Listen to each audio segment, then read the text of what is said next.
علیک الکتاب منہ آیات محکمات ہن ام الکتاب واخر متشابہات فاما الذین فی قلوبہم زیغ فیتبعون ما تشابہ منہ ابتغاء الفتنة وابتغاء تاویلہ وما یعلم تاویلہ الا اللہ والراسخون فی العلم یقولون آمنا بہ کل من عند ربنا وما يذكر الا اولو الالباب ربنا لا تزغ قلوبنا بعد اذ هديتنا وهب لنا من لدنك رحمة انك انت الوهاب ربنا انك جامع الناس ليوم لا ريب فيه ان الله لا يخلف الميعاد صدق اللہ مولانا العظیم۔ سورہ آل عمران کے یہ پہلے رکوع کی اختتامی آیات ہیں۔ یاد رہے کہ یہ سورہ مبارکہ 4 حصوں پر مشتمل ہے اور یہ چاروں حصے مختلف دور میں نازل ہوئے۔ تو یہ پہلا حصہ جو آغاز سورت سے چوتھے رکوع کی ابتدائی 2 آیات تک ہے، یہ غزوہ بدر کے بعد نازل ہوا ہے۔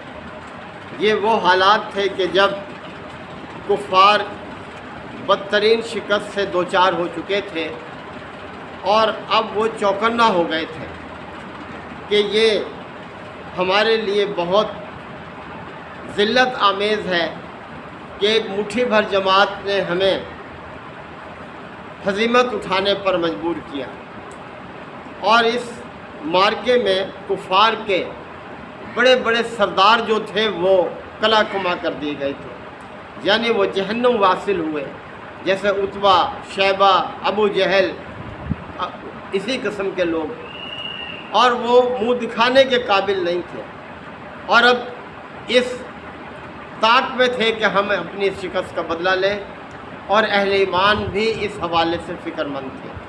تو نبی کریم صلی اللہ علیہ وسلم بہت باخبر رہتے تھے دشمن کے حالات سے، ان کے ارادوں سے۔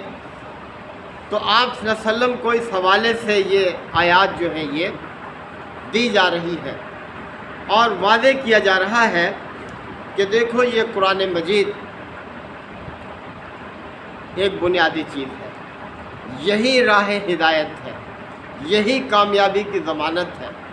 نبی کریم صلی اللہ علیہ وسلم نے اپنے خطبہ حجۃ الوداع میں اہل ایمان کو اسی طرف تاکید فرمائی اور فرمایا کہ دیکھو آج اللہ نے تمہارے لیے تمہارا دین مکمل کر دیا، اور اب میں تمہارے درمیان 2 چیزیں چھوڑ کر جا رہا ہوں، ایک اللہ کی کتاب، دوسرے اپنی سنت۔ اگر تم ان پر کاربند رہو گے تو کبھی گمراہ نہیں ہوگے، ناکام نہیں ہوگے، تم ہی کامیاب رہو گے، سرفراز رہو گے، دنیا میں بھی آخرت میں بھی۔ تو اسی حوالے سے، اس کتاب کے حوالے سے اللہ نے توجہ دلائی ہے کہ هو الذی انزل علیک الکتاب، اے نبی صلی اللہ علیہ وسلم وہی خدا ہے جس نے تمہاری طرف یہ کتاب نازل کی ہے، یعنی جس نے یہ ساری کائنات کا نظام سنبھال رکھا ہے۔ شروع میں یہ بات آئی ہے کہ وہ قیوم ہے، حی ہے، اپنی حیات سے آپ زندہ ہے اور ساری نظام کائنات کو قائم رکھے ہوئے چلا رہا ہے۔ تو اسی ذات نے آپ پر یہ کتاب نازل کی ہے۔ منہ آیات محکمات، اس میں 2 طرح کی آیات ہیں اس قرآن مجید میں۔ ایک محکم آیات ہے، یعنی پختہ آیات ہیں، ایسی آیات فرمایا کہ ہن ام الکتاب، کہ وہی اصل کتاب، یعنی انسانوں کی ہدایت کی بنیاد ہیں وہ آیات۔ اس میں عقائد کی درستی بھی ہے، اس میں عبادات بھی انسان کو بتائی گئی ہیں، اس میں اوامر اور نواہی بھی شامل ہیں، حلال اور حرام، جائز اور ناجائز، حق اور باطل، یہ سب ام الکتاب ہے، کتاب کا اصل حصہ ہے۔ اور دوسری و اخر متشابہات، دوسری متشابہات ہیں اس میں آیات۔ اور فرمایا فَأَمَّا الَّذِينَ فِي قُلُوبِهِمْ زَيْغٌ، پس وہ لوگ جن کے دلوں میں ٹیڑھ ہے، خرابی ہے، کجی ہے، فَيَتَّبِعُونَ مَا تَشَابَهُ، وہ تو متشابہات کے پیچھے لگتے ہیں، انہی کی کھوج میں لگے رہتے ہیں۔ منہ ابتغاء الفتنہ، فتنے کی تلاش میں، فتنہ برپا کرنے کے لیے محکم آیات کو چھوڑ کر متشابہات کے پیچھے لگتے ہیں، وابتغاء تاویلہ، اور ان کی عجیب عجیب تعویل کرتے ہیں، جبکہ ان کی جو حقیقی تعویل ہے، حقیقی مفہوم ہے، فرمایا وما یعلم تاویلہ الا اللہ، اللہ کے علاوہ ان کی کوئی تعویل نہیں جانتا، ان کے اصل معنی، اصل مفہوم اللہ ہی کو معلوم ہے۔ دیکھیں انسان کا ذہن محدود ہے، اس کو سارا علم نہیں دیا جا سکتا، اللہ نے اتنا ہی علم انسان کے لیے رکھا ہے جتنا اس کی ہدایت کے لیے کافی ہے، اور جتنا وہ قبول کر سکتا ہے، جتنی اس کی استطاعت ہے۔ محکمات آیات ہی اصل کتاب ہے، اور یہ جو متشابہات ہیں ان کے حوالے سے مفسرین نے مختلف نشاندہی کی ہے۔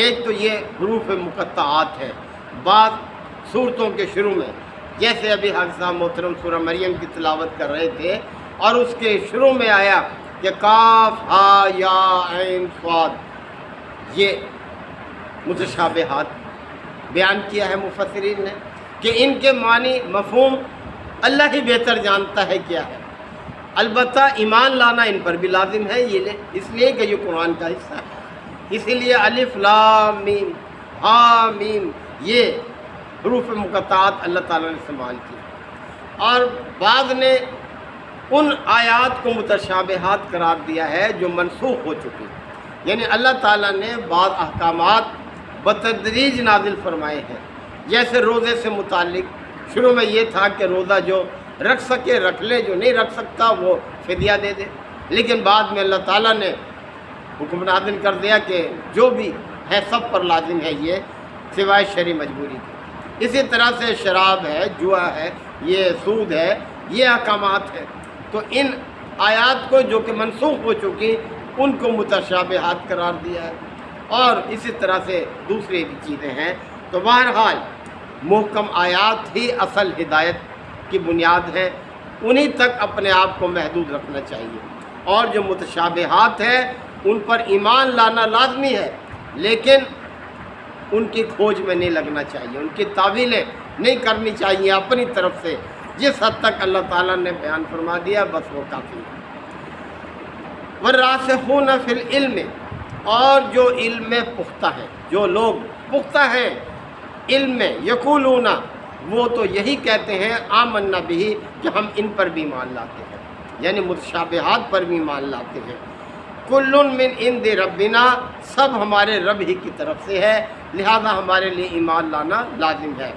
وما یذکر الا اولو الالباب، اور نصیحت تو وہی لوگ قبول کرتے ہیں جو اہل دانش ہیں، اولو الالباب ہیں، جو عقل مند ہیں، جو اللہ تعالیٰ کی طرف سے فہم و فراست رکھتے ہیں، وہی نصیحت قبول کرنے والے ہیں۔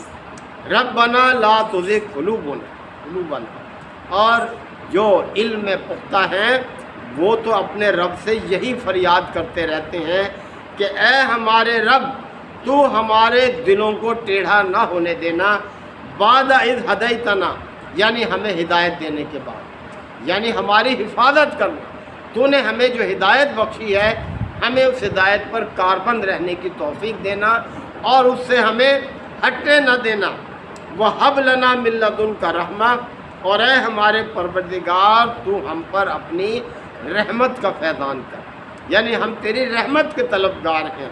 اِنَّكَ أَنْتَ الْوَهَّابُ، یقیناً تو ہی عطا کرنے والا، بے حساب دینے والا ہے، وہاب ہے، یعنی حقیقی داتا تیری ہی ذات ہے، تو ہی سب کچھ، سب کو نوازنے والا ہے، سب تیرے در کے محتاج ہیں، خواہ وہ کتنا ہی بلند مرتبہ ہو، انبیاء بھی تیرے در کے سوالی ہیں، تجھی سے مدد مانگتے ہیں۔ ربنا انک جامع الناس، اے ہمارے پروردگار، یعنی عقل مند لوگ یہی فریاد کرتے ہیں اپنے رب سے کہ اے ہمارے پروردگار، یقیناً تو سب انسانوں کو جمع کرنے والا ہے، یعنی ہم اس بات پر ایمان رکھتے ہیں اور یقین ہے ہمارا کہ تو ہم سب کو ایک دن جمع کرے گا، لیوم لا ریب فیہ، کہ جس کے برپا ہونے میں کوئی شک نہیں، یعنی وہ دن طے ہے، تو ہی جانتا ہے کہ وہ دن کب آئے گا، ہم ایمان رکھتے ہیں، تو نے ہمیں بتا دیا، ہم نے مان لیا، لہذا جب تو برپا کرے گا اس دن کو ہم سب کو اکٹھا کر لے گا۔ ان اللہ لا یخلف المیعاد، اور اللہ تعالیٰ کبھی بھی اپنے وعدوں کی خلاف ورزی نہیں فرماتا۔ اللہ نے جو وعدے کیے ہیں برحق ہیں، وہ ان کو پورا کرے گا۔ ہمیں ان وعدوں پر یقین رکھتے ہوئے تیاری کرنی چاہیے، فکر ہونی چاہیے، یہ ہے ہماری ذمہ داری۔ اللہ تعالیٰ ہمیں آیات کو سمجھنے کے عمل کی توفیق عطا فرمائے۔ وآخر دعوانا الحمد للہ وکفا وسلام علی عبادہ الذین اصطفیٰ۔ ربنا آتنا فی الدنیا حسنہ وفی الآخرۃ حسنہ وقنا عذاب النار وادخلنا الجنۃ مع الابرار یا عزیز و یا غفار یا رب العالمین۔ اللہم انک عفو کریم تحب العفو فاعف عنا۔ اللہم من احییتہ منا فاحیہ علی الاسلام ومن توفیتہ منا فتوفہ علی الایمان۔ یا شافی الامراض اشف مرضانا ومرضى المسلمین۔ یا قاضی الحاجات اقض حاجاتنا وحاجات المسلمین۔ اللہم اعز الاسلام والمسلمین۔ اے پروردگار، ہمارے بھائی راؤ محمد ظفر صاحب کی مغفرت فرما، یا اللہ ان کے درجات کو بلند فرما، ان کی نیکیوں کو بڑھا چڑھا کر قبول فرما۔ یا اللہ تیرے راستے میں انہوں نے زندگی بھر جو جد و جہد کی اس کا بھرپور انہیں اجر عطا فرما۔ یا اللہ ان کے پسماندگان کو صبر جمیل عطا فرما، ان کے بچوں کی حفاظت فرما۔ یا اللہ ہمیں بھی اپنے اس وقت کی تیاری کی توفیق عطا فرما۔ یا اللہ ہمیں اپنی ہدایت پر کاربند رہنے کی توفیق عطا فرما۔